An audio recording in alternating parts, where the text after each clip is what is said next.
Lo último que vimos la vez pasada fue la regla de la cadena, ¿verdad? Que es una de las propiedades más importantes a la hora de derivar. También tiene su análogo en varias variables. Luego vamos a ver, o sea, de nuevo, ahorita estamos con la parte meramente teórica de la diferenciación. Luego vamos a ver los aspectos de cómo realmente se calculan las derivadas o qué es lo que significa todo esto que estamos haciendo en términos de transformaciones lineales y matrices. De momento voy a seguir con las propiedades formales de la derivada. Voy a escribir un teorema.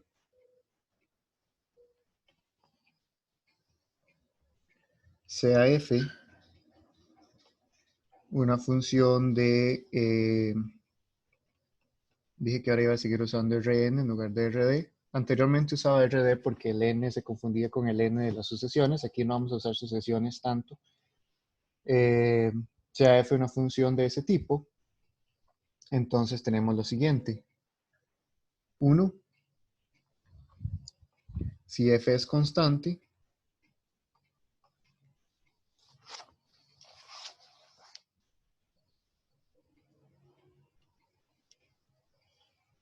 denme un momento que la computadora no me está cargando.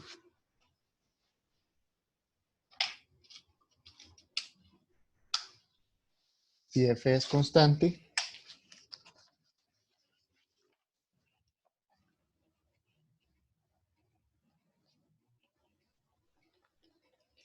lo que saben ustedes de 250 nos diría que si una función es constante, su derivada es 0.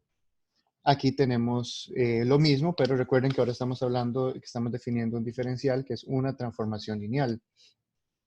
Si f es constante, entonces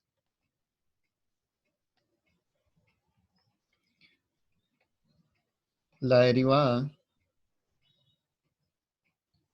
es igual a 0 para todo a que pertenece a Rn o el dominio. Es decir, es la transformación lineal trivial. La transformación que a todo vector le manda el vector 0. Entonces, eso como transformación lineal, el diferencial va a ser 0, si f es constante. 2, si f ya es una transformación lineal,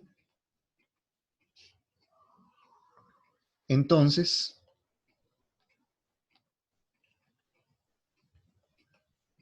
la derivada en cualquier punto va a ser igual a la función original. ¿Ok? Entonces, si f es una transformación lineal, recuerden que la definición de diferenciabilidad dice que existe una transformación lineal que satisface ciertas cosas. Entonces, si f ya es lineal, el diferencial es el mismo como transformación lineal. Luego vamos a ver cómo se interpreta esto en términos de ya efectos de cálculo, porque ustedes están acostumbrados a que la derivada de una función lineal es una constante, ¿verdad? Aquí estamos hablando de función lineal en varias variables, pero ahorita vemos en la prueba porque eso es cierto. Voy a poner 2.1 en particular.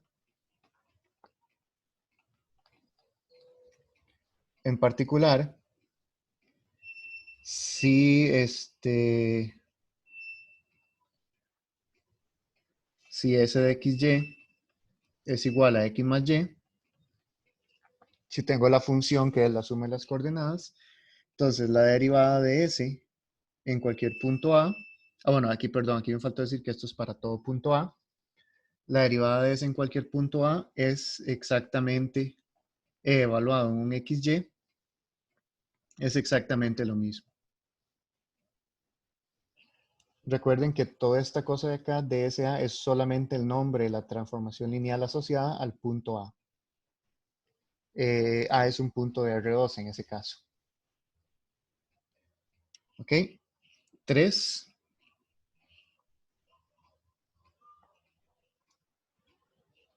Si yo escribo f, vean que f es una función de Rn en Rm, entonces f en realidad es un vector de m funciones. Si f es eso, donde fm son funciones de Rn en R.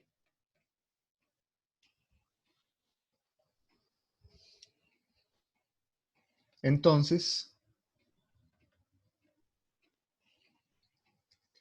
F es diferenciable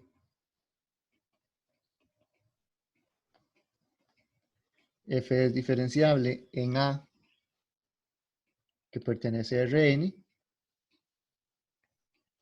si y solo si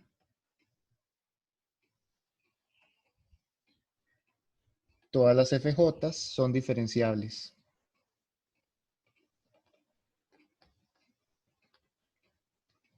Si FJ es diferenciable en A, para todo J igual 1 hasta M. Y además, el diferencial en A va a ser igual a un vector con los diferenciales de todas esas funciones.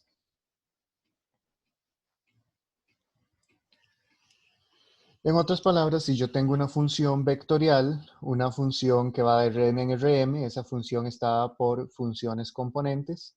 La función general es diferenciable si y solo si cada una de las componentes es diferenciable. Y la derivada de la función grande es un vector con las derivadas de los componentes, perdón, con los diferenciales. Y 4, si yo tengo esta función de R2 en R,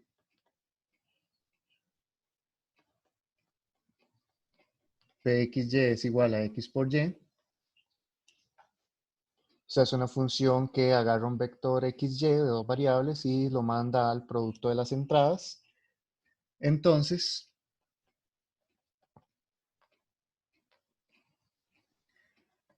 el diferencial de P en un punto AB evaluado en un punto XY es igual a BX más AY. O en otras palabras, el jacobiano, la matriz jacobiana, perdón, en el punto AB es BA, la matriz que conforma los coeficientes, la matriz de esa transformación lineal. Vean que esto es lo mismo que escribir BA por el vector XY. Entonces la matriz de la transformación es BA. De hecho lo voy a escribir en forma de matriz sin coma. Ok, de nuevo recuerden esta notación, ¿verdad? Ahí es, para cada punto existe una transformación lineal y esa transformación lineal yo la puedo evaluar en puntos XY generales, ¿verdad? Entonces para un punto AB fijo, yo calculo la derivada o el diferencial en ese punto y eso esto me da una transformación lineal que yo evalúo en punto XY. Entonces, el punto en el cual estoy sacando el diferencial me da, por decirlo así, los coeficientes de esa transformación lineal. Vamos a ver la prueba de este teorema.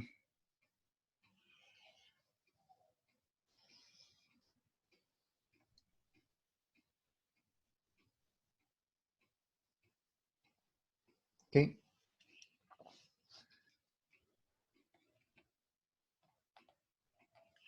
La 1 es fácil. Si f de x es constante, voy a poner que f de x es igual a c para todo x. Entonces, para todo a, en cualquier punto, yo tengo que f de a más h menos f de a menos, bueno, eso. Vean que lo que quiero probar es que la derivada, o que el diferencial, perdón, es la transformación lineal trivial. Entonces lo voy a poner así. 0, 0 de h entre h, donde 0 de h es igual a 0 para todo h. O sea, 0 es la transformación lineal que a todo vector le manda 0. Voy a ponerlo 0 con un vector, una cosa así, para diferenciar que estoy viéndolo como una función. Ok, entonces para todo eso sería igual a C menos C, C menos C, menos 0 entre H, y eso es igual a 0 entre H, o sea 0. Y eso obviamente tiende a 0. ¿Ok? Entonces, para todo A, cualquiera que yo meta ahí, como el incremento va a dar 0 por el hecho de que es una función constante, entonces la transformación lineal 0 satisface la definición de diferenciabilidad. Y recordemos que si encontramos una transformación lineal que satisface esa definición, como es única, ese es el diferencial. Entonces yo tengo que el diferencial de f en cualquier punto A es igual a 0 como transformación lineal. Es decir, en cualquier punto X es igual a 0 para todo X. ¿Ok? Entonces la transformación lineal trivial satisface la definición de diferenciabilidad. Vamos con la 2. ¿Qué pasa si la función es lineal? O sea, de nuevo, vean que en cada una de las opciones, en cada uno de los puntos del teorema, yo les estoy dando se estoy diciendo que la diferencial es tal cosa. Entonces, lo que tenemos que hacer es probar en la definición que eso que les estoy dando efectivamente satisface el límite que define el diferencial. Entonces, en el 2, yo quiero ver cuánto es esto. Yo quiero ver cuánto es f de a más h menos f de a menos lo que quiero, la transformación lineal que quiero probar aquí es f misma. Entonces sería menos f de h entre h. Como es una transformación lineal, entonces arriba me queda f de a más f de h menos f de a menos f de h entre h, y eso es igual a 0. O sea, no solamente tiende a 0, sino que es constantemente 0. O sea que el diferencial de f en un punto A cualquiera es igual a la misma función f para todo A. ¿Ok? De nuevo, f misma. Recuerden que la definición de diferenciabilidad lo que mete aquí es el diferencial. Existe una transformación lineal acá. Acá estamos probando que f misma satisface la definición, que tiende a 0. Ok, entonces el diferencial de una función lineal es ella misma. 3.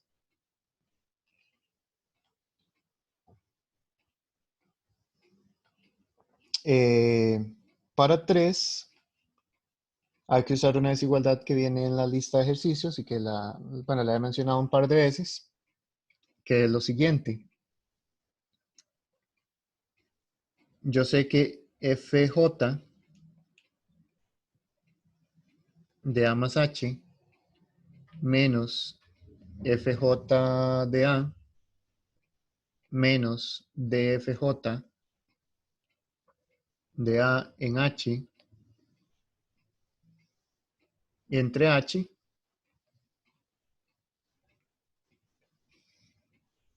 eso es menor o igual que, vamos a ver si me cabe, F de A más H menos F de A menos el diferencial de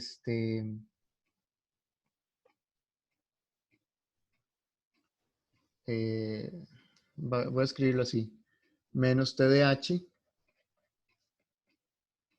entre H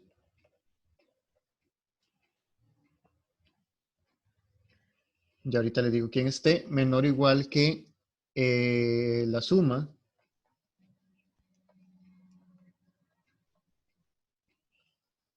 desde I igual 1 hasta M de FI de A más H menos FI de A menos de fi a en h entre h, donde t, la transformación t, es igual al vector que tiene los diferenciales de,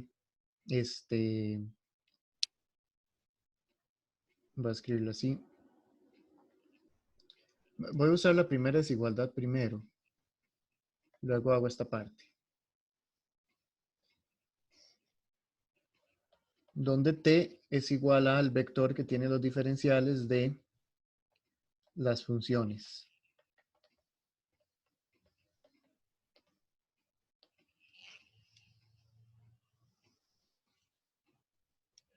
Entonces, si los FJ son, pero más bien aquí necesito,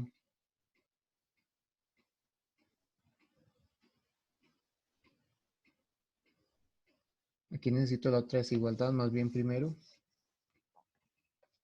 La que acabo de borrar, eso es menor o igual que la suma desde igual 1 hasta m de fi de a más h menos fi de a menos de fi a en h entre norma de h.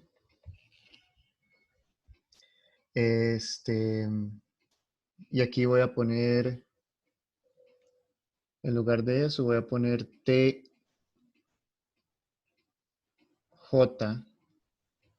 de h. Ok. Entonces, o sea, voy a escribir esa desigualdad para que me sirva para todo el argumento. Si, voy a escribir primero, si f es diferenciable,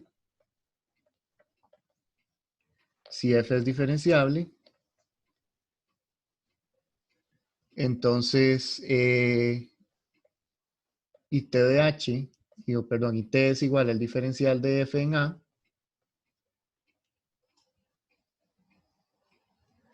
¿qué es lo que tengo acá? Si t es el diferencial de f en a, esta cosa de acá va para 0. Voy a poner aquí entre paréntesis que esa igualdad que tengo es i menor 1 menor o igual que 2 menor o igual que 3. Si f es diferenciable y t es igual a ese diferencial, entonces 2 tiende a 0 cuando h tiende a 0. Y eso quiere decir que 1 tiende a 0 cuando h tiende a 0. O sea, estoy asumiendo esta dirección. Vean que lo que tengo que probar es un sí y solo sí. Entonces, si f es diferenciable y t es el diferencial, entonces este límite tiende a 0. Esta fracción tiende a 0. El que haría que para todo j, esta fracción tiende a 0. Eso tiende a 0 para todo j. Porque cada uno de ellos está acotado por la fracción de la derecha. Ahora, ¿qué es esto? Estas son las entradas de la transformación lineal. Entonces, ¿qué estoy probando ahí? Entonces, la entrada J de T es el diferencial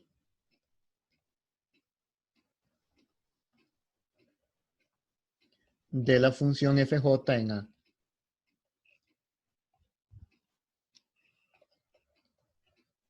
O sea, fj es derivable. Es diferenciable en A. ¿Ok?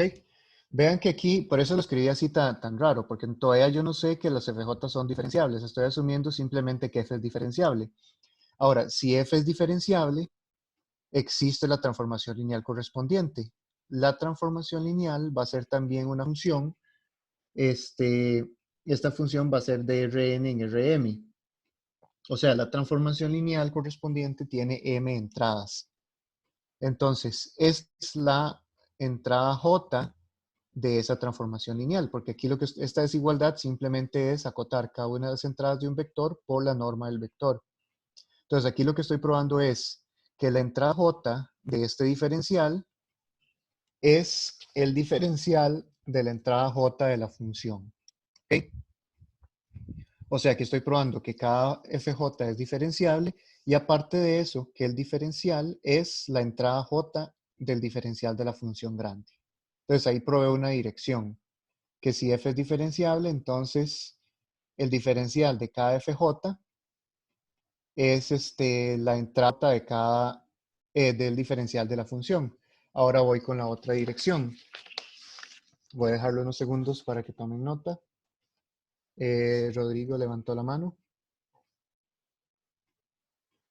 Profe, eso no se puede justificar simplemente por propiedades de multiplicación de matrices, digamos, que yo sé que la columna sigue siendo como transformación lineal, no sé si me explico. Sí, sí, más o menos esa es la idea, pero hay que asumir hay que asumir que uno es diferenciable, ¿verdad? O sea, se puede hacer por medio de la matriz de la transformación lineal, pero viene siendo expresar la transformación lineal como la matriz. Entonces igual hay que probar que el límite existe. O sea, al final de Sí, sí, cuentas, la fórmula se puede probar por medio de la multiplicación de matrices. Pero igual hay que probar hay que asumir que uno es diferenciable para asumir que todas las matrices existen y corresponden a la transformación lineal que es el diferencial. No sé si me explico. sí. Ujú. Ok. Ok, bueno, voy a pasar la página. Entonces, eso prueba que si f es diferenciable, las entradas lo son. Y ahora la otra dirección es asuma que fj es diferenciable en A para todo j, o sea que todas las entradas son diferenciables. Y como ya sé que las entradas son diferenciables, entonces puedo armar el siguiente vector y sea t la transformación lineal dada por la derivada de f1 en A, la derivada de f2 en A. ¿Ok? Entonces estoy asumiendo que todos los fj son derivables, entonces para cada uno de ellos existe el diferencial. Entonces, cada una de estas cosas es una transformación lineal de Rn en R, y si yo pongo todas en un vector, eso me va a dar una transformación lineal de Rn en Rm. O sea, T es una transformación lineal de Rn en Rm. De nuevo, estoy asumiendo que cada FJ es diferenciable, entonces yo sé que estas cosas existen. Y voy a armar una transformación lineal que es poner todas en un vector y probar que este vector es el diferencial de la función f grande. Pero para eso, como fj es diferenciable,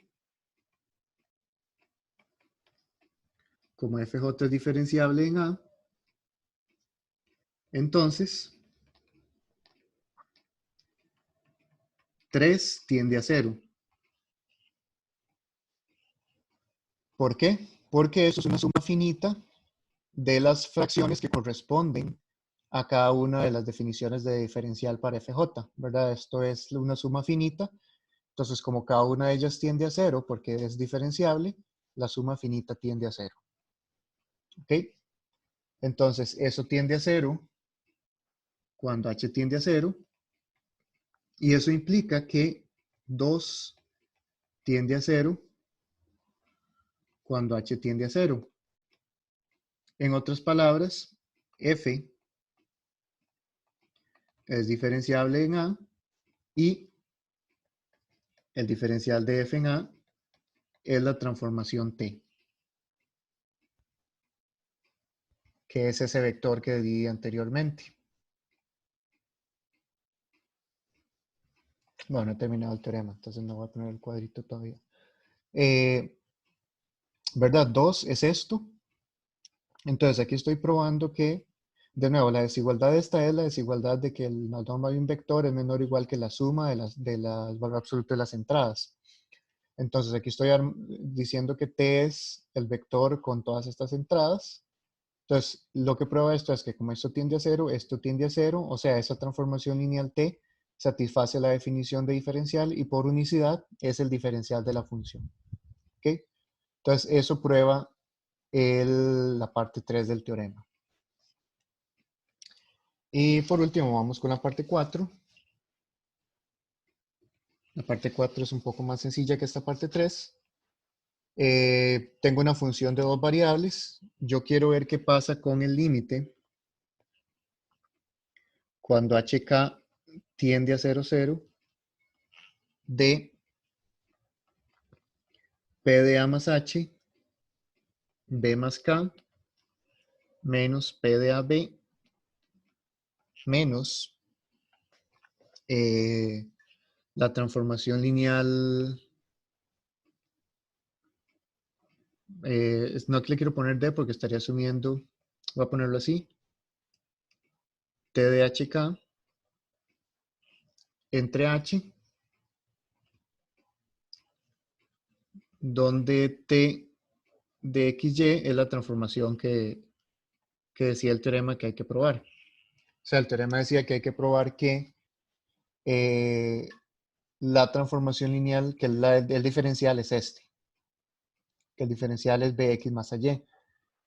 No le quiero probar todavía diferencial porque todavía no sé que existe. Entonces le voy a poner de momento que es una transformación lineal t y probar que esa es el diferencial. Entonces quiero probar que ese límite da cero. Reescribo quiénes son las cosas. Esto es el límite cuando hk tiende a 0, 0.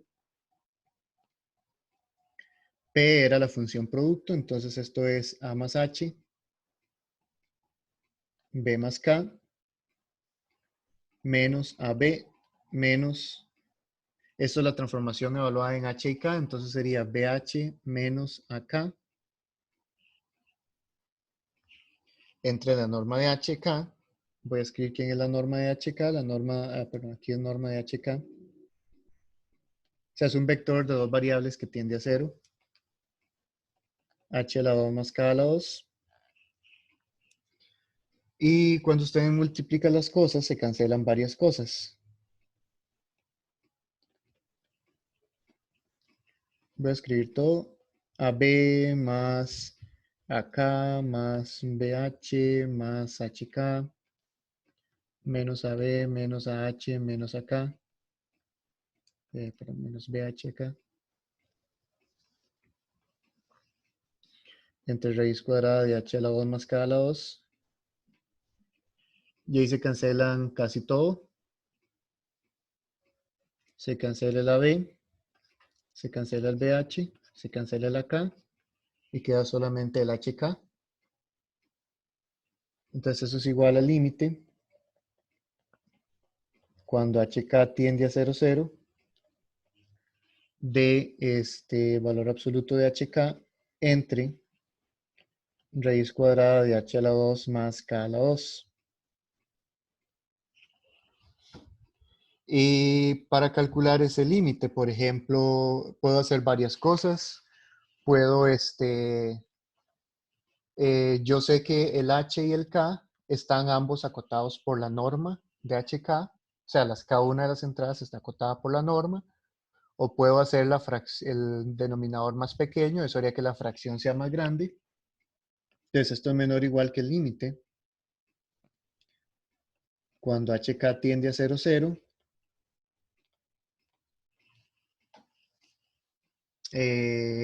Lo más sencillo es hacer esto. HK entre raíz de H a la 2. O sea, eso es igual al límite.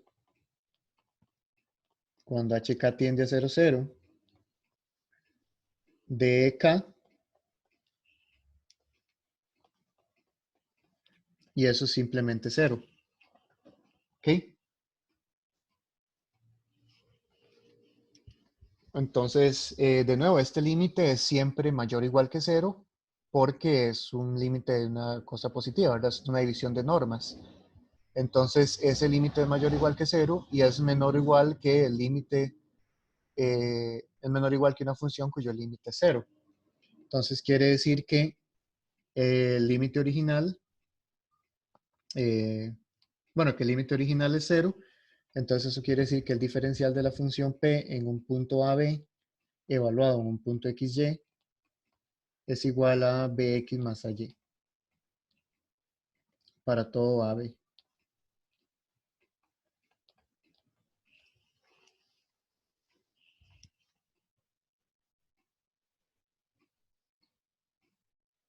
¿Ok? Y este cálculo de límite, ya aquí pueden usar el hecho de que es un polinomio y la función es continua, entonces simplemente sustituir o alguna cosa así. ¿Verdad? Que la función es continua en todo punto.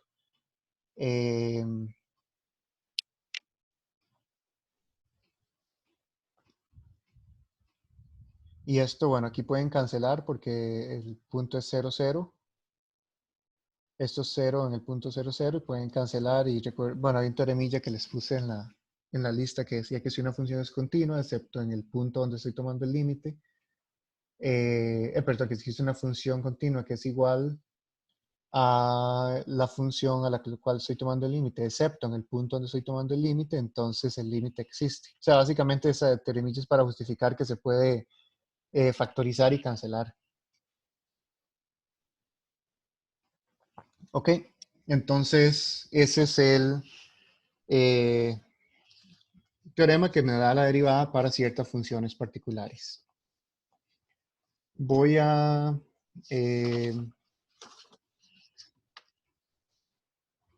agregar un corolario.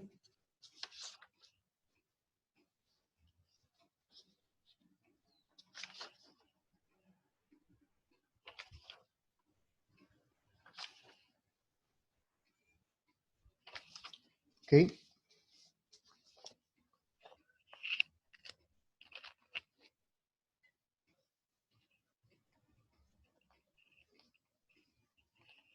corolario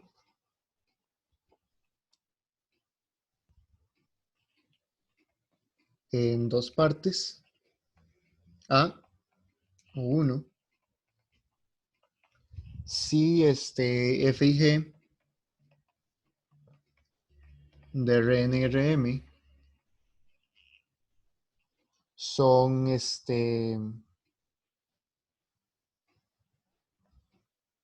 bueno, voy a ponerlo primero así, de Rn en R, no va a ser una vez en Rm. Son diferenciables en A,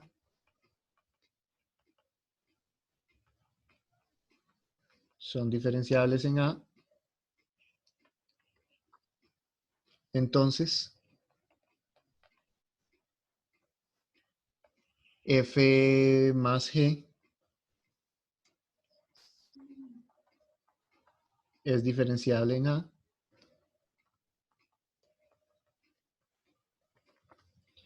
y el diferencial de f más g en el punto A es el diferencial de f en A más diferencial de g en A. O sea, tenemos una regla de la suma.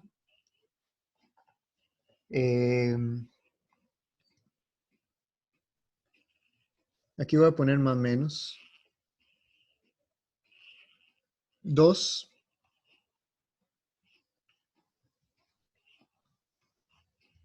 f por g, o vamos a ver cómo lo escribo.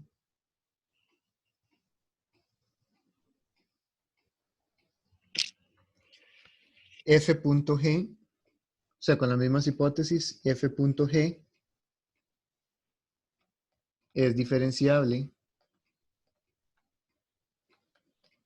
en A y la derivada del producto punto en A va a ser lo siguiente.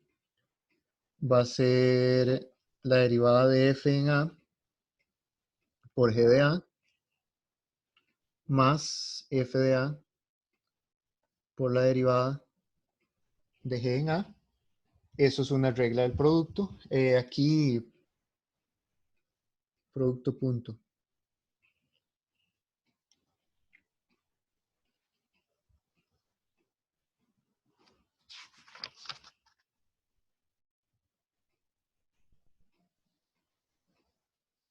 Y bueno, voy a dejarlo así de momento.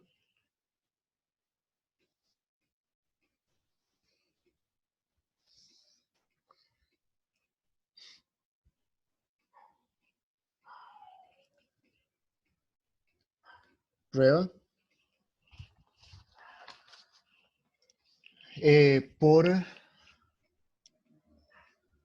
Por la parte, sería la parte 3, por la parte 3 del teorema anterior.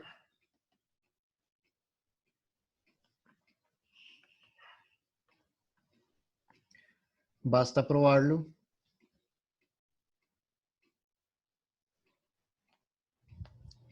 Basta probarlo para f y g de Rn en R. Es decir, esto es para funciones en general, funciones vectoriales, pero la parte 3 del teorema anterior decía que si las entradas son derivables o que el hecho de que las entradas sean derivables es equivalente a que la función sea derivable. Entonces se puede hacer entrada por entrada. Se puede probar que las entradas son derivables, entonces la derivada de la función va a ser un vector con las derivadas de cada una de las entradas. Entonces, la idea es usar el teorema anterior. Vean que en el teorema anterior yo mencioné un caso particular aquí de la función suma. De hecho, en ese teorema, si quiero, le puedo poner más o menos acá. Siguen siendo funciones lineales.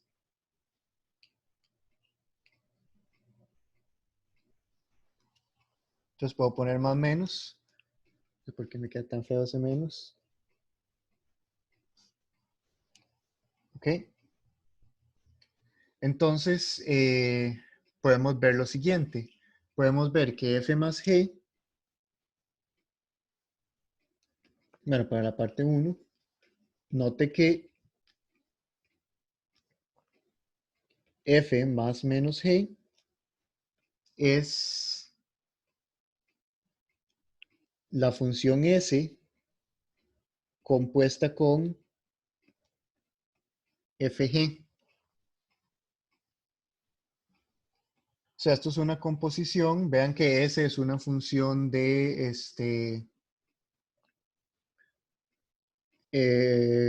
o sea, f y g. O sea, el vector fg es una función de Rn en R2.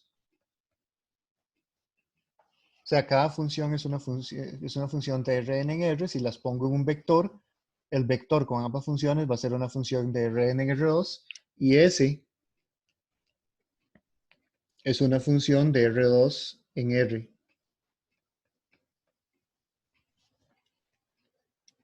Entonces tiene sentido lo que estoy haciendo. O sea, tiene sentido armar esa composición.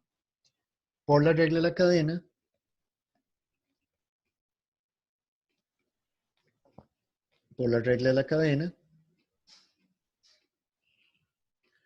la derivada, o el diferencial, perdón, de f más g en un punto A va a ser igual al diferencial de S en el punto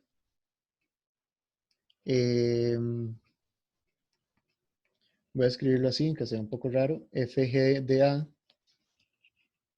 composición, el diferencial de la función fg en A. O sea, estoy tomando fg como un vector, como una función vectorial. O sea, estoy tomando esto como si fuera una sola función que es poner las dos funciones f y g en un vector. Ok. Y estas cosas las puedo calcular. Por la pregunta, por la parte 2 del teorema anterior, el diferencial de S es ella misma. Bueno, voy a escribirlo así primero antes de hacer eso. Esto es f de a g de a. O sea, la función vector esa aplicada a un punto A es simplemente evaluar cada una de las funciones.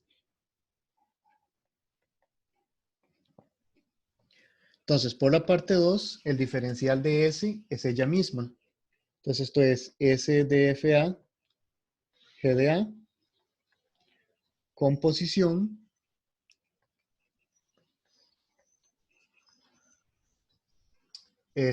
composición, el diferencial de FG en A. Y por la parte 3, esto es el diferencial de F en A el diferencial de G en A.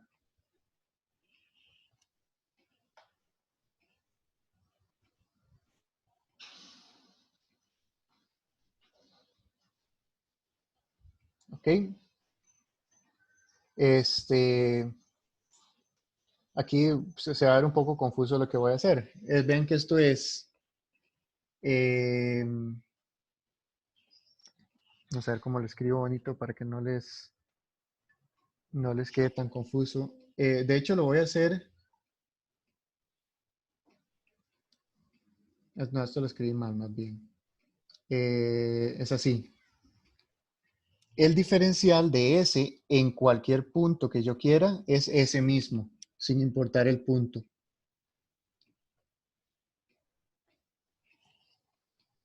Esto por la parte 2. Esto por la parte 2 del teorema anterior. El diferencial de un vector es el vector de diferenciales. Básicamente eso es lo que dice la parte 3. Entonces, de nuevo, aquí había escrito el punto, pero eso no me interesa porque el diferencial de S en cualquier punto es la transformación lineal S en sí. ¿Ok? Entonces ahora tengo la transformación S compuesta con esta transformación que es el vector de diferenciales y eso es simplemente dFA más dGA. O sea, es la suma de ambos diferenciales. Es la transformación lineal suma compuesta con este vector o aplicada a ese vector. Entonces me queda eso. Ok, entonces aquí estoy usando 2 y 3 del teorema anterior. 2 para decir que la transformación de la suma, que la diferencial de la suma en cualquier punto es la suma. Y acá para decir que la transformación de un vector, perdón, que el diferencial de un vector es el vector de diferenciales. Cuando cada una de estas es diferencial, ¿verdad? Que es la hipótesis que tenemos acá. Ok, y de nuevo esto lo prueba para funciones reales y haciéndolo entrada por entrada lo prueba para funciones vectoriales. Entonces ese es el corolario 1. El 2 va a ser aplicar la última, que es por decirlo así una regla del producto. Entonces vean que en 2, de nuevo asumiendo que f y g son funciones de Rn en R y usando el parte 3 del teorema anterior para hacerlo para funciones generales, yo tengo que f, g es la función p de la parte anterior compuesta con la función fg. O sea, es el producto aplicado a las funciones, a la vector fg, que haces multiplicar entrada 1 por entrada 2.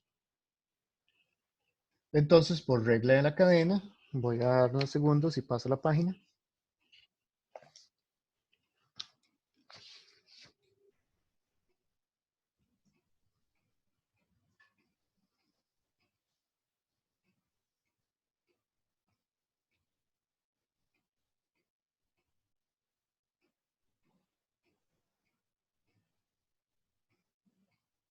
Ok, paso la página. Por regla de la cadena, el diferencial de la función fg en un punto A va a ser el diferencial de la función p en el punto fag de A.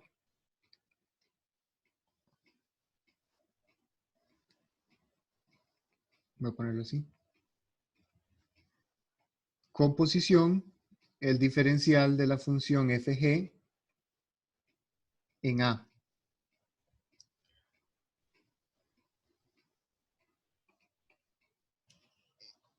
Eso es lo mismo que el diferencial de la función p en el punto f de A, g de A, evaluado en dfa dga. Aquí estoy usando 3 del teorema anterior.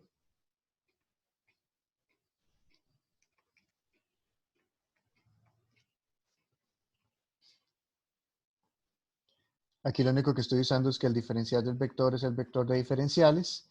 Y ahora tengo el diferencial de P evaluado en un punto FA GDA, perdón, el diferencial de P en un punto FA GDA evaluado en este punto. Y para eso tengo una fórmula. El diferencial de P en un punto evaluado en un punto XY es esto de acá. Sería la segunda entrada del punto por la primera entrada de donde estoy evaluando, primera entrada del punto por la segunda entrada de donde estoy evaluando. Entonces esto sería GDA, que es la segunda entrada del punto, por la primera entrada acá de FDA más FDA por DGA.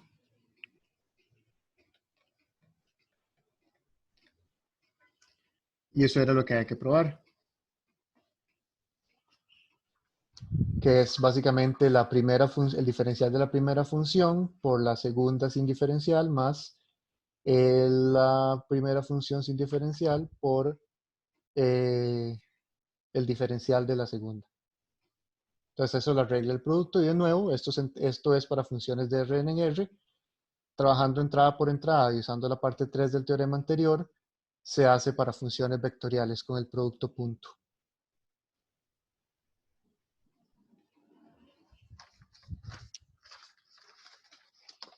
En la lista de ejercicios creo que les puse hacer la prueba para el cociente.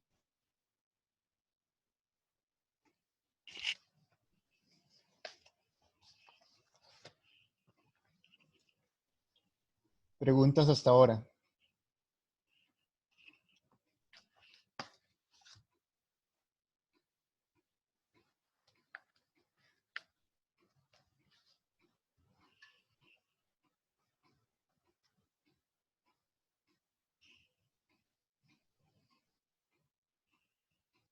Voy a ponérselo aquí como ejercicio para que les queden las notas.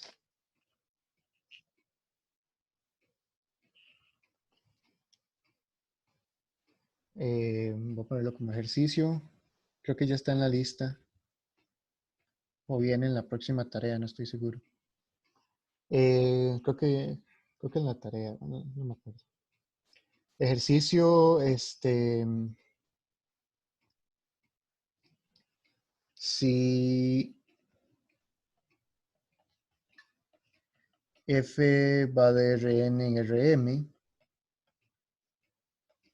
y G va de Rn en R, diferenciables en A, con G de A distinto de 0, entonces el diferencial de F, entonces F entre G es diferenciable en A y además el diferencial de F entre G en A va a ser igual a lo siguiente, va a ser igual a G de A, diferencial de F en A, menos F de A, diferencial de G en A, entre G de A al cuadrado.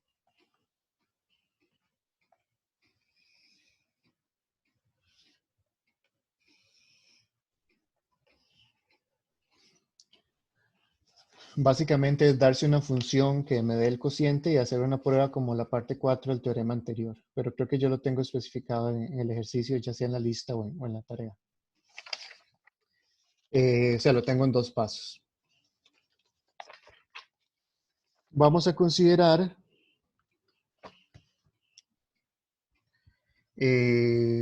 una definición. Las funciones, les voy a poner pi sub j de Rn en R,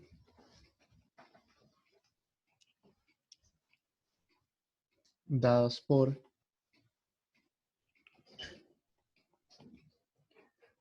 pi sub j de x1 hasta xn igual a x sub j. Es decir, la función pi sub j agarra un vector y me devuelve la entrada j. Se llaman proyecciones canónicas.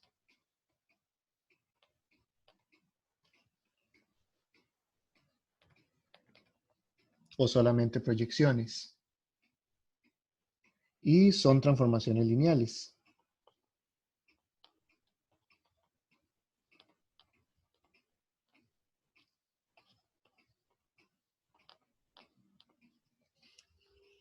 Son transformaciones lineales. ¿Por qué son lineales? Aplicando lo de 360, ¿verdad?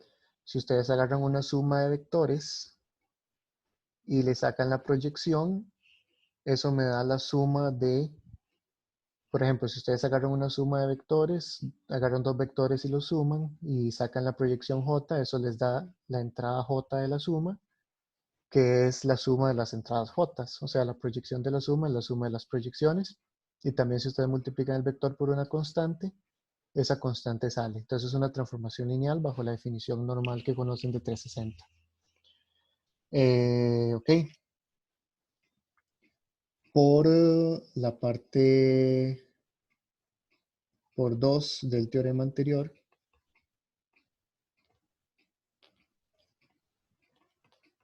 que no le puse número, debería estar numerando los teoremas. Por 2 del teorema anterior, el diferencial de pi sub j en un punto A es igual a pi sub j para todo A. De nuevo, el punto 2 lo que decía es que el diferencial de una transformación lineal es ella misma para todo punto. Ok.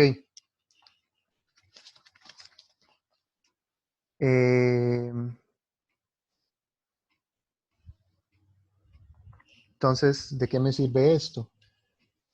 Esto me sirve para calcular derivadas de funciones más complicadas. Voy a poner un ejemplo.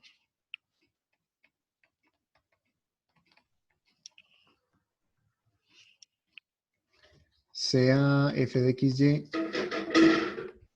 bueno, más complicadas, pero no tanto. Sea f de xy igual, qué sé yo, x a la 2 por y a la 2. X a la 2 por y a la 2. Hallar el diferencial de f en un punto arbitrario AB.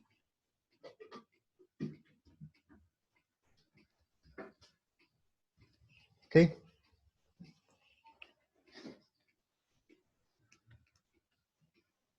Entonces la idea es tratar con las propiedades que tenemos de encontrar esa derivada.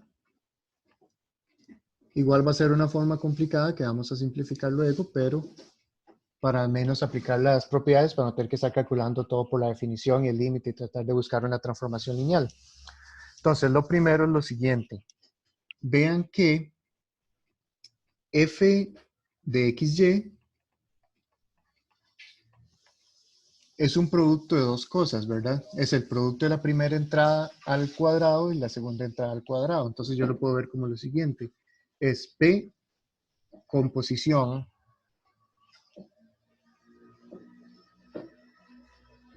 pi1 al cuadrado de xy, pi2 al cuadrado de xy.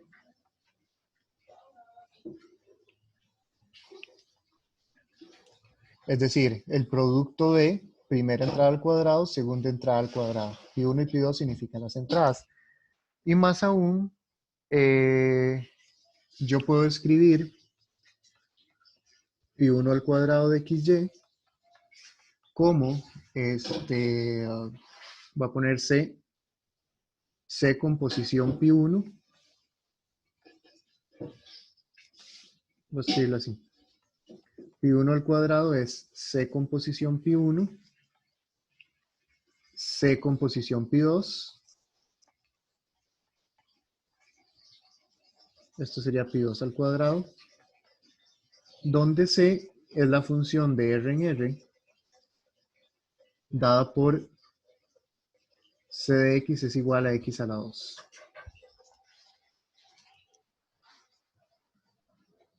¿Ok?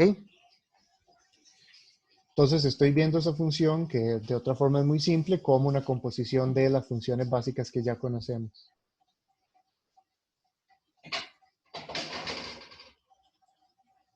¿Ok? Entonces, el diferencial de f en un punto A, B arbitrario va a ser igual por la regla de la cadena al diferencial de P en un punto, vamos a ver cómo lo pongo,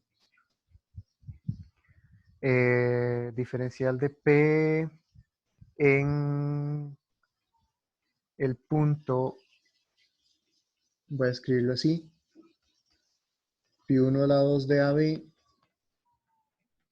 pi2 a la 2 de AB,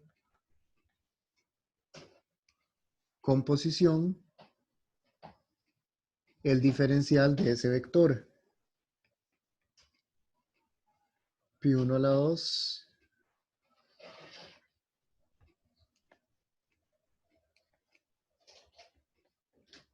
pi1 a la 2, pi2 a la 2, evaluado en el punto AB. Ahí simplemente estoy utilizando regla de la cadena. Que sería, esta es una composición, ¿verdad? Estoy viendo toda esta cosa de acá como una función. Entonces sería el diferencial de la función de afuera, evaluado en el punto de adentro, evaluado en la función de adentro, evaluado en el punto. Composición, el diferencial de la función de adentro, que la función de adentro es una función vectorial, es un vector de dos funciones, evaluada en el punto. Entonces, voy a hacerlo parte por parte. El diferencial de pi1 a la 2, pi2 a la 2, evaluado en un punto AB, es igual a el diferencial de pi1 a la 2 en un punto AB, diferencial de pi2 a la 2 en un punto AB.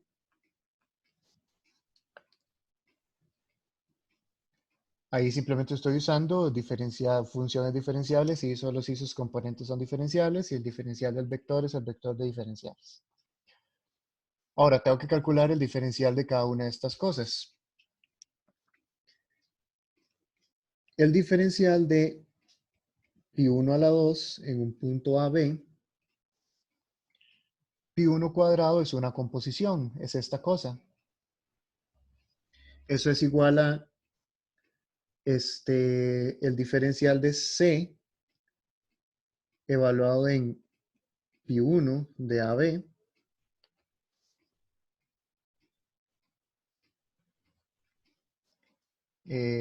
vamos a ver cómo lo escribo bonito.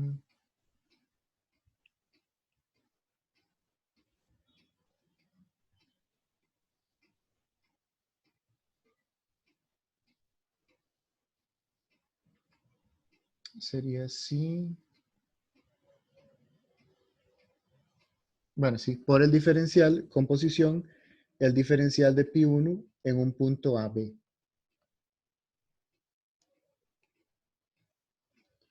De nuevo, ahí estoy aplicando el hecho de que pi1 a la 2 es igual a C composición pi1.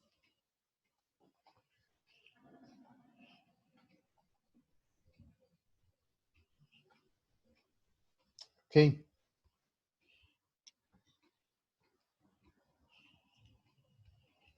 Voy a escribirlo así. Esto es el diferencial de C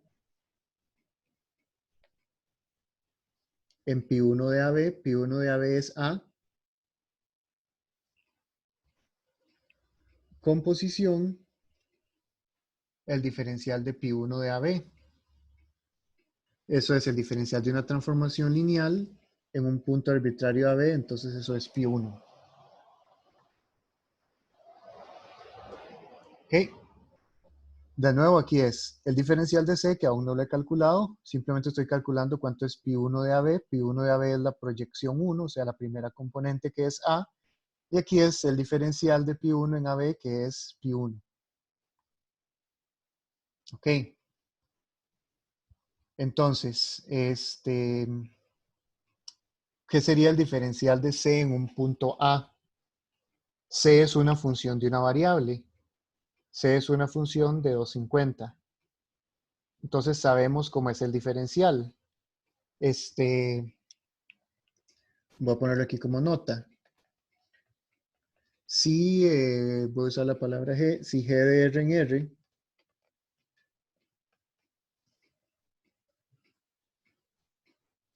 entonces el diferencial de G en un punto A evaluado en un punto X es igual a G' de A por X.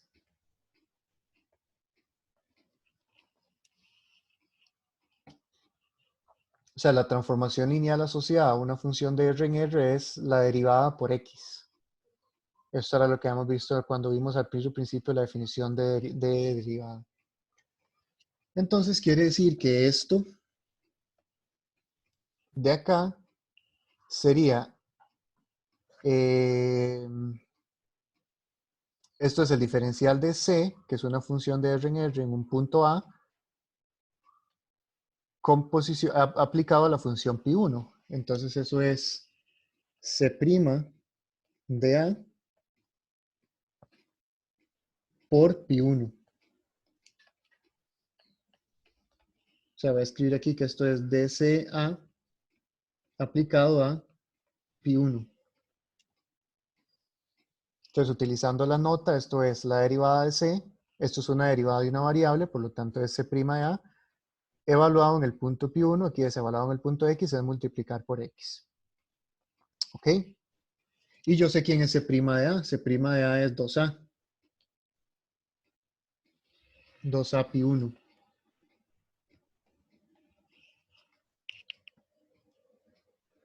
De igual forma, haciendo el mismo proceso,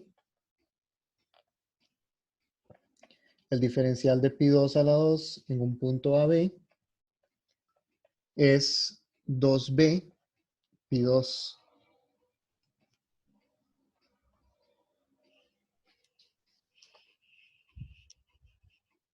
O sea, es hacer exactamente lo mismo, pero cambiando pi1 por pi2. Entonces queda proyección 2, el que sobrevive es el B. Sería el diferencial de la derivada de la función C en B, que sería 2B, y por la proyección 2, que es pi2.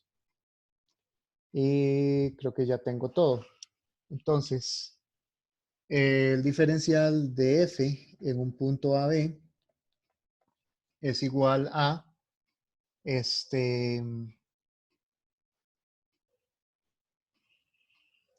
el diferencial de P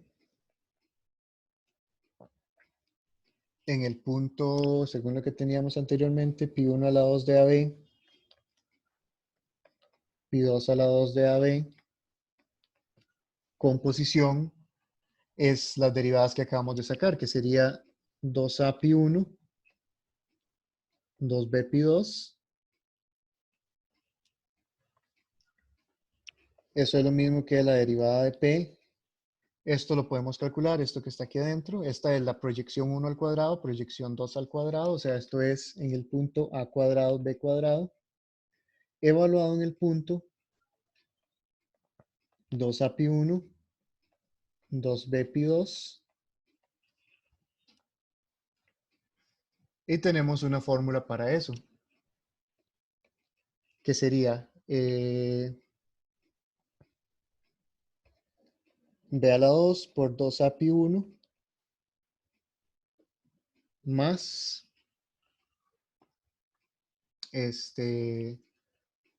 A a la 2 por 2B pi2.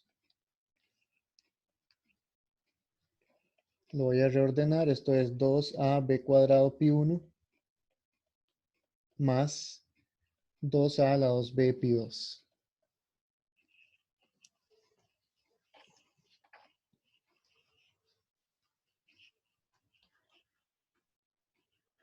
Eso es la transformación lineal asociada. Voy a dejarlo ahí para pasar de página. O sea, esto de acá es una transformación lineal. Vea que esto es una función, esto es una función.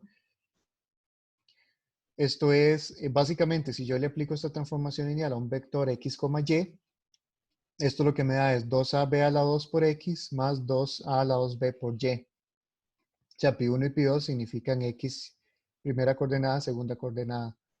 Entonces, la transformación lineal asociada a esta cosa es 2ab a la 2 pi1 más 2ab a la 2 pi2. O sea, es una combinación lineal de transformaciones lineales que sigue siendo una transformación lineal.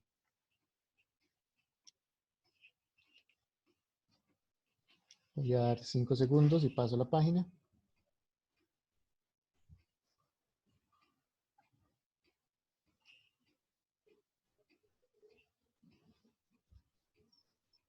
¿Ok? En otras palabras,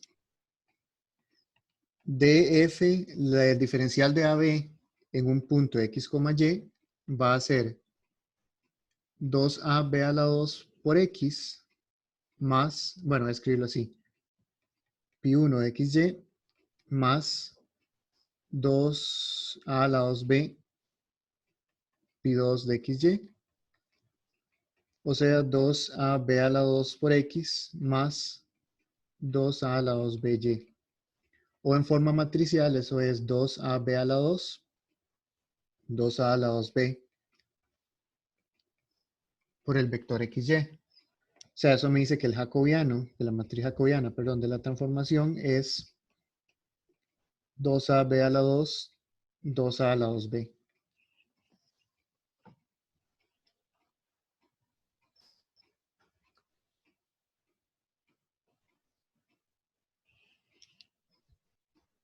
Entonces, eso es una forma de calcular las transformaciones lineales de manera teórica usando las propiedades.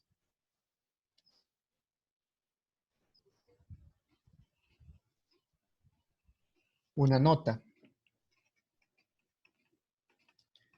Teníamos que la función era x a la 2 más y a la 2. ¿Qué pasa si derivo con respecto a x,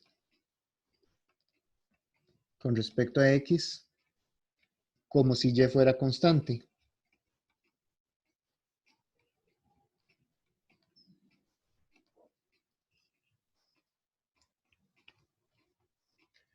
¿Qué pasa si veo esta función y me imagino que y es constante y derivo con respecto a x?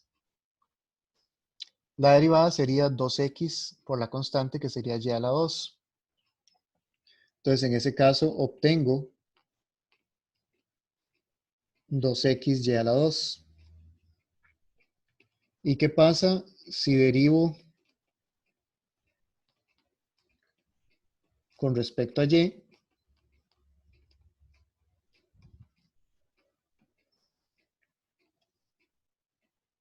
Voy a ponerlo entre comillas. ¿Qué pasa si derivo con respecto a y? Considerando x como constante, obtengo 2x a la 2y. Si evalúo en un punto A, B arbitrario, obtengo respectivamente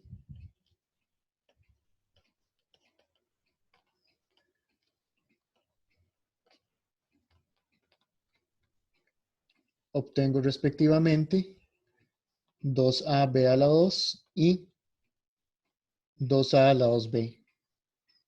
Es decir, las entradas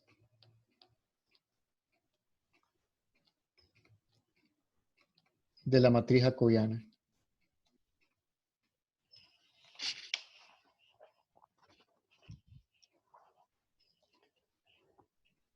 ¿Quiere decir eso que había una forma más fácil de calcular todo eso que hice anteriormente? Pues sí.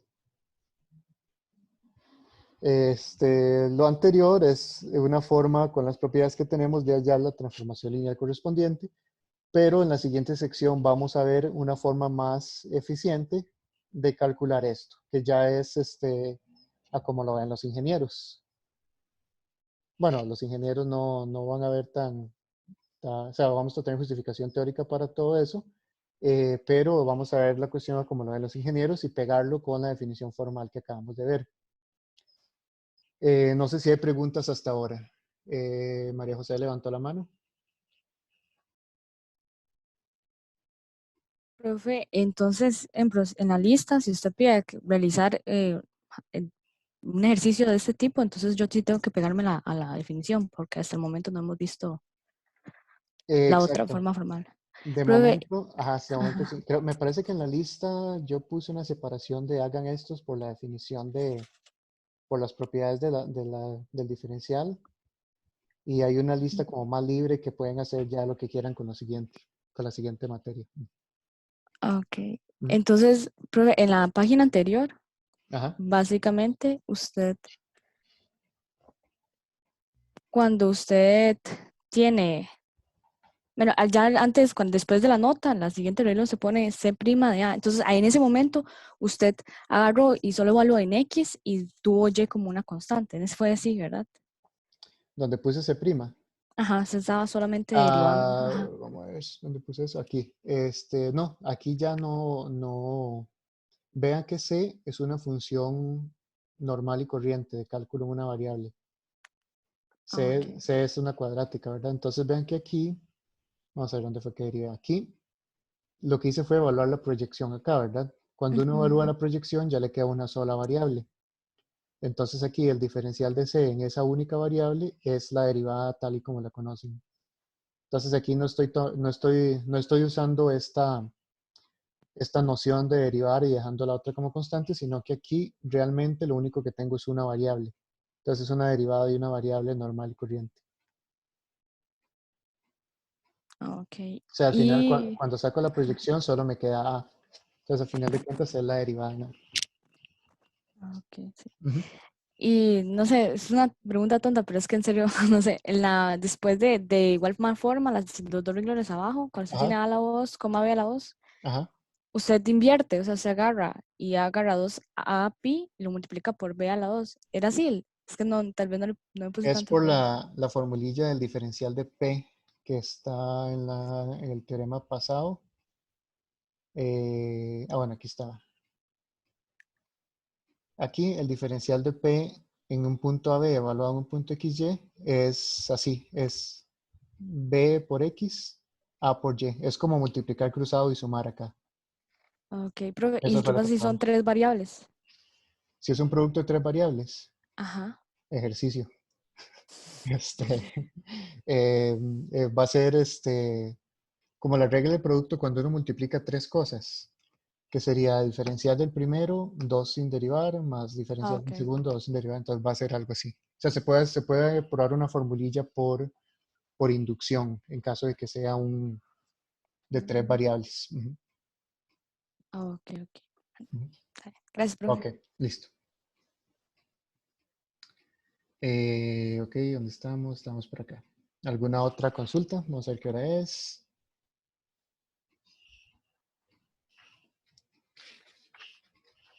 Hoy es la clase corta, ¿verdad? Hoy es jueves.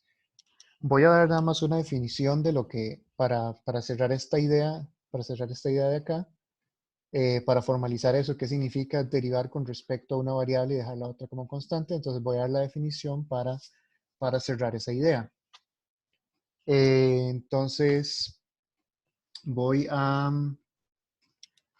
ver el concepto de derivadas parciales.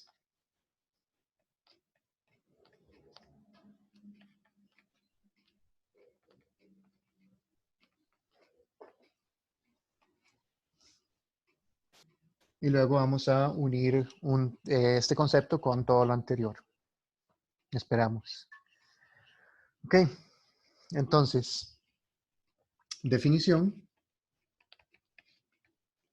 sea f, de momento voy a hacerlo una función de Rn en R,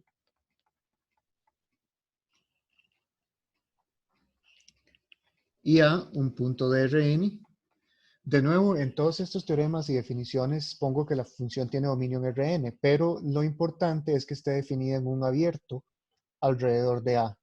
Yo creo que yo les insistía mucho en 250, bueno, menos a los que lo llevaron conmigo, que cuando digo que una función es diferenciable en A, eso ya tiene implícito el hecho de que está definida en un abierto alrededor de A. O si una función es continua en A, ya eso tiene implícito que la función está definida en un abierto alrededor de A porque estoy tomando un límite cuando x tiende a A. Entonces necesito que la función esté definida, o sea, que ese límite exista, quiere decir que la función está definida en un vecindario de A.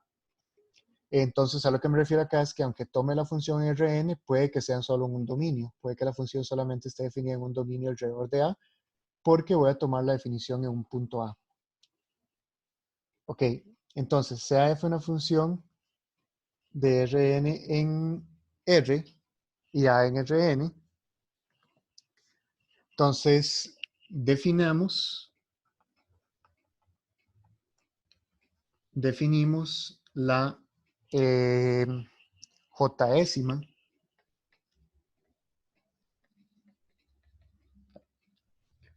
jésima derivada parcial de f en A como el límite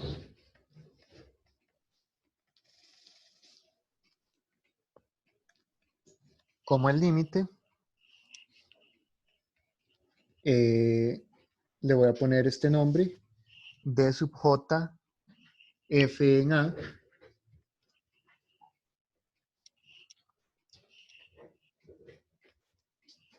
eso va a ser igual a el límite cuando h tiende a 0 de f de A1, A2, bueno, voy a ponerlo así, A1, a j más h, a n, menos f de A1, a n, entre h. Siempre y cuando el límite exista.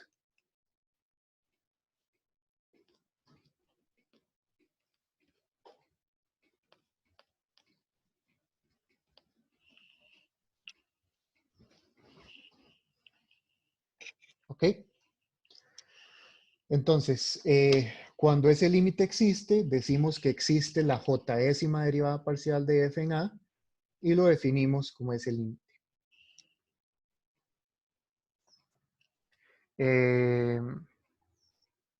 Otra notación.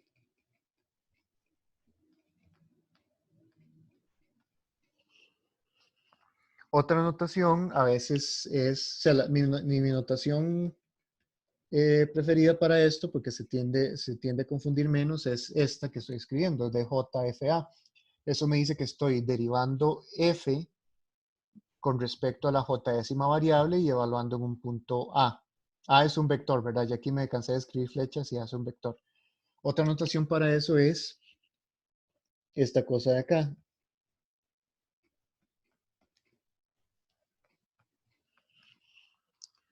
O a veces es esto.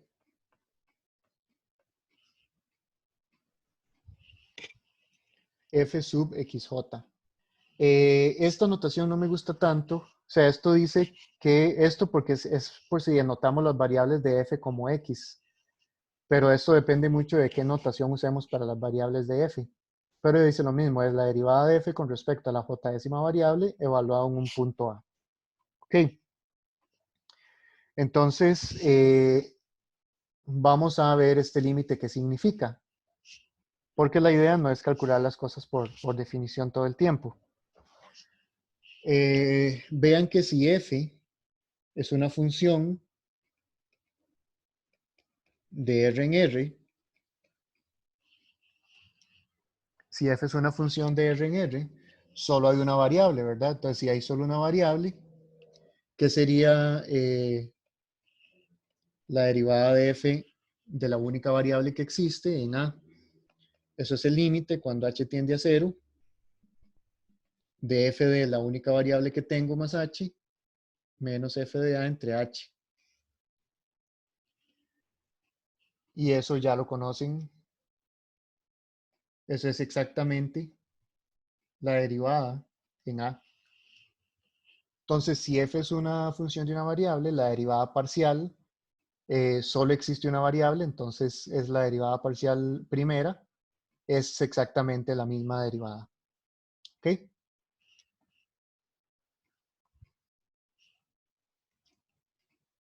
Entonces, ya casi para ir terminando. Veamos qué significa ese límite. O porque ese límite se parece mucho a la definición que ustedes tenían en 250. Vean que este límite, ¿qué es lo que estoy haciendo acá? Tengo una función de varias variables, de n variables. Le estoy aumentando h solamente a la variable en la posición jésima. Y le estoy restando la función en el punto. Entonces estoy aumentando h en la variable jésima. O sea, estoy considerando la razón de cambio solamente en esa variable. Y las otras no las estoy tocando. Las otras variables no las estoy tocando. O sea, no estoy variando, vale la redundancia, las otras variables. Solamente la variable jésima. Ok. Eso quiere decir más o menos que estoy sacando estoy como si las otras variables fueran constantes y estoy sacando la derivada a la función como si solo dependiera de esta variable. Más o menos lo que dije aquí. Voy a formalizar eso. O sea, estoy considerando las otras variables como constantes y sacando la derivada con respecto a solamente la variable j. Ok. Entonces voy a hacer lo siguiente. Sea g sub j de x la siguiente función. Es f de a 1 a sub j menos 1 x a sub j más 1 a sub n. O sea, voy a considerar una función que meto la variable en la variable en la espacio j y dejo las demás como constantes. Vean que eso es una función g sub j de r en r.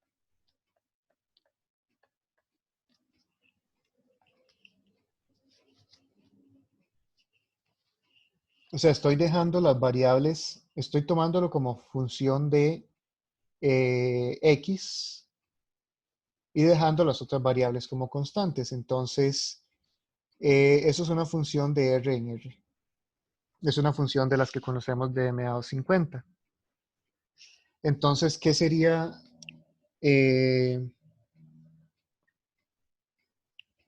¿Cuál sería la derivada de gj' en el punto AJ? Eso es el límite cuando h tiende a 0 de g sub j de AJ más h menos g sub j de AJ entre h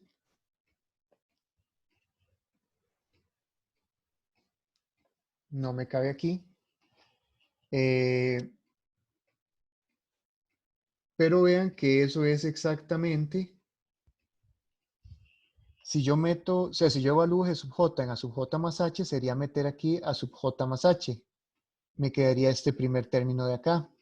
Y si meto A sub J, sería meter A sub J acá, me quedaría este término de acá.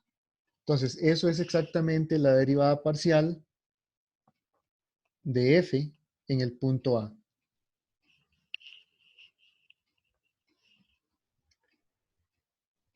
¿Qué quiere decir esto? Que la derivada parcial es precisamente ver la función como función solamente de la variable con respecto a la cual estoy derivando y dejar las otras como constantes. Eso es lo que quiere decir esto que acabo de escribir acá. O sea, si yo veo f como una función solamente de la variable j y derivo con respecto a esa variable j, manteniendo lo demás constante, esa es la derivada parcial. Entonces, eso es lo que tengo acá.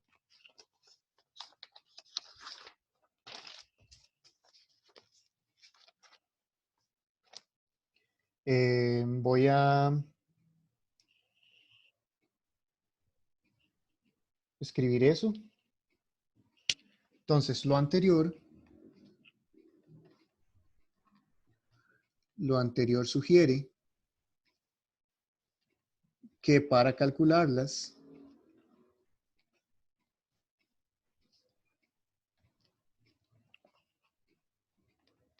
las derivadas parciales, cuando existan,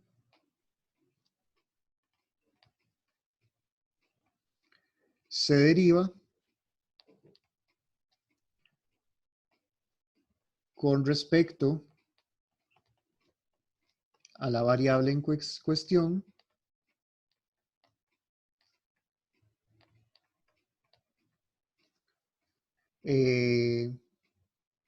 como si fuera una función de una variable,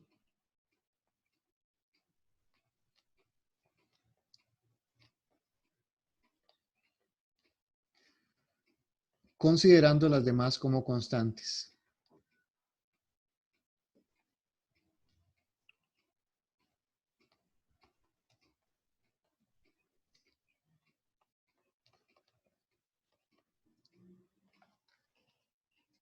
Por ejemplo, la función que teníamos hace un rato. Esto es una función de dos variables, f de xy es igual a x a la 2y a la 2.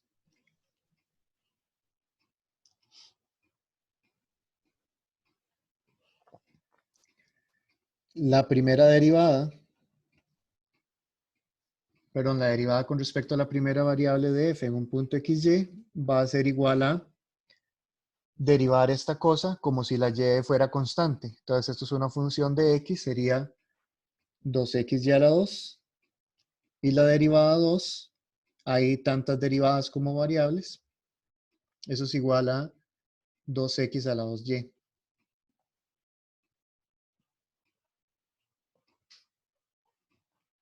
Esto es en un punto arbitrario x, y, pero uno puede calcularlo en un punto particular.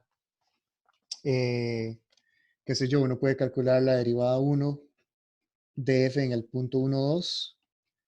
Eso va a ser igual a 2 por 4, 8. Y la derivada 2 en el punto 1, 2 va a ser 2 por 2, 4. Utilizando la otra notación, usualmente se hace así. Derivada f con respecto a la primera variable, que es x, es 2xy a la 2. Derivada de f con respecto a la segunda variable, que es y, es 2x a la 2y. Usualmente cuando se escribe así es porque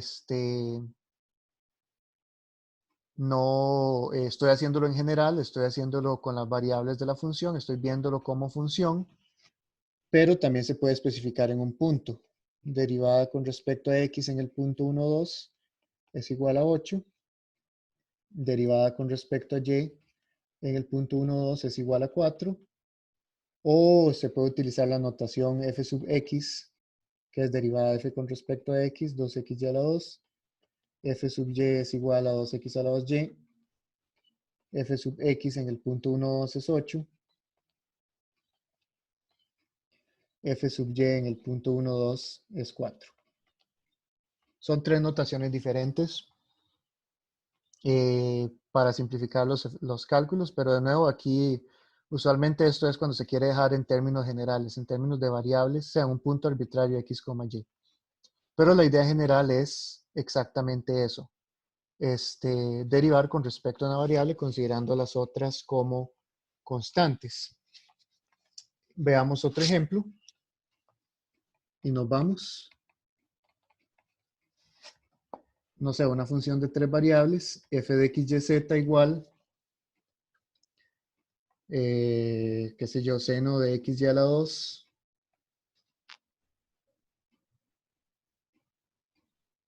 más logaritmo de x, y, z.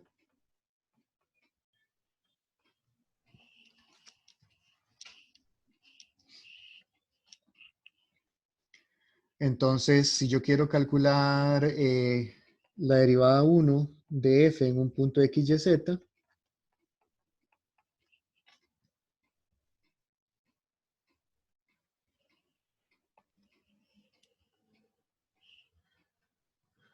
eso es derivar con respecto al, de hecho lo voy a hacer así, en un punto ABC,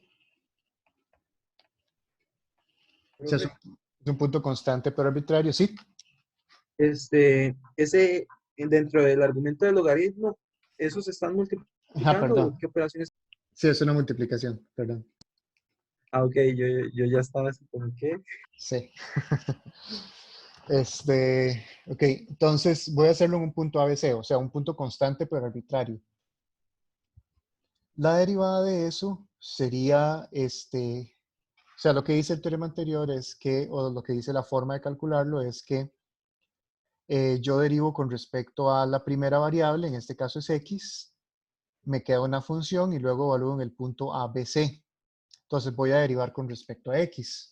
De nuevo, imagínense que todos los y's y las z's que aparecen ahí son constantes. Entonces, si la y fuera constante, la derivada de esta cosa es coseno por la derivada de lo de adentro, y la derivada de lo de adentro sería la constante. Entonces eso sería coseno de x y a la 2 por la derivada de lo de adentro, que es y a la 2. De nuevo, estoy derivando con respecto a la primera variable, que es x, más la derivada del logaritmo es 1 entre x, y, z por la derivada de lo de adentro con respecto a x. Si x es variable y y, z son constantes, la derivada de esto es la constante que multiplica el x, o sea, y, z. Y eso sería eso evaluado en el punto ABC.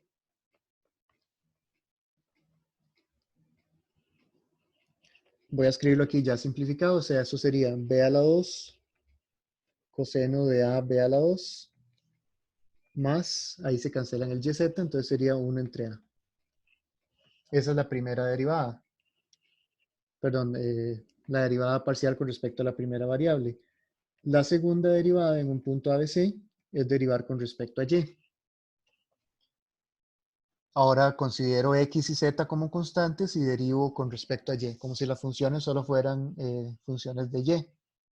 Entonces aquí sería igual coseno de x y a la 2 por la derivada de lo de adentro en un punto, perdón, la derivada de lo de adentro con respecto a y. Vean que el x es constante y tengo y a la 2, entonces sería 2 veces xy. O sea, la constante x se arrastra. Más la derivada del logaritmo es 1 entre el argumento del logaritmo por la constante que está multiplicando al y ahí adentro. Eso en un punto, voy a escribirlo así, en el punto ABC. Entonces eso sería igual que 2AB coseno de AB a la 2 más 1 entre B. Y por último, la derivada con respecto a la tercera variable. Eso sería igual a, vean que el primer término, eso es considerar z como variable y xy como constantes. Esto primero no depende de z, entonces es constante, o sea, su derivada es 0. Solo que falta derivar esto, sería 1 entre x, y, z por la constante que multiplica el z, xy. Y eso evaluado en el punto ABC, o sea, eso me queda 1 entre c. Entonces, esas son las derivadas parciales. Voy a escribirlo aquí nada más. dj f se lee como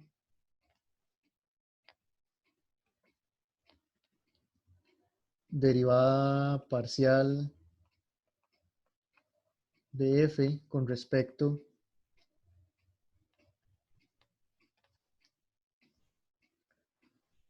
a la j-ésima variable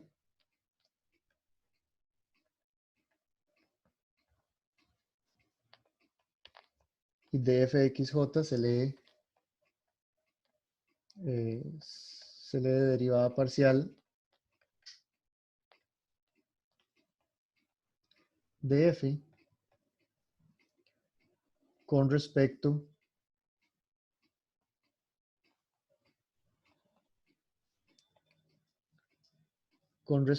a xj.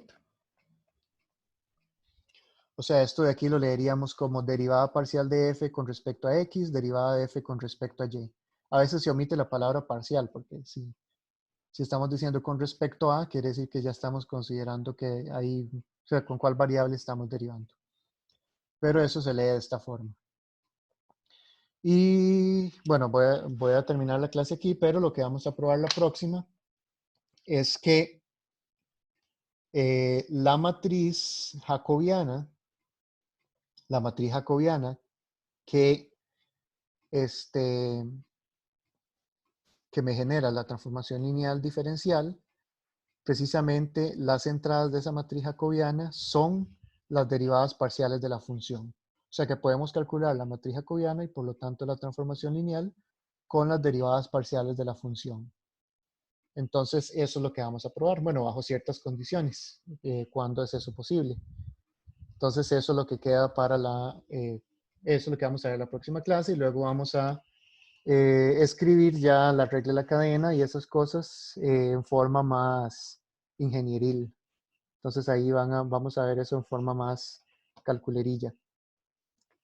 ¿Preguntas sobre la clase de hoy para que quede en la grabación?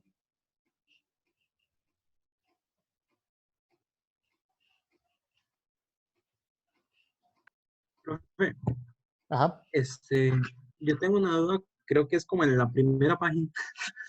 en la primera página de hoy. Sí, exactamente. Ahí. Sí, ahí donde está el número 3, digamos, ¿cómo está esa desigualdad? O sea, ¿cómo consiguió esa desigualdad? Esta de acá. Esta Ajá. es, hay una desigualdad en la lista de ejercicios que dice que, o en la tarea era, no me acuerdo, que la norma de un vector siempre es más grande que cada una de las entradas y que la norma de un vector siempre es más pequeña que la suma de las entradas. Entonces, eso es lo único que estoy haciendo acá, porque estoy tomando, estas son las entradas de este vector y estoy acotando cada una de las entradas por la norma y aquí estoy acotando la norma por la suma de cada una de las entradas. Entonces, es una desigualdad propiamente de vectores. Ah, ok. Gracias. Ok. ¿Qué más?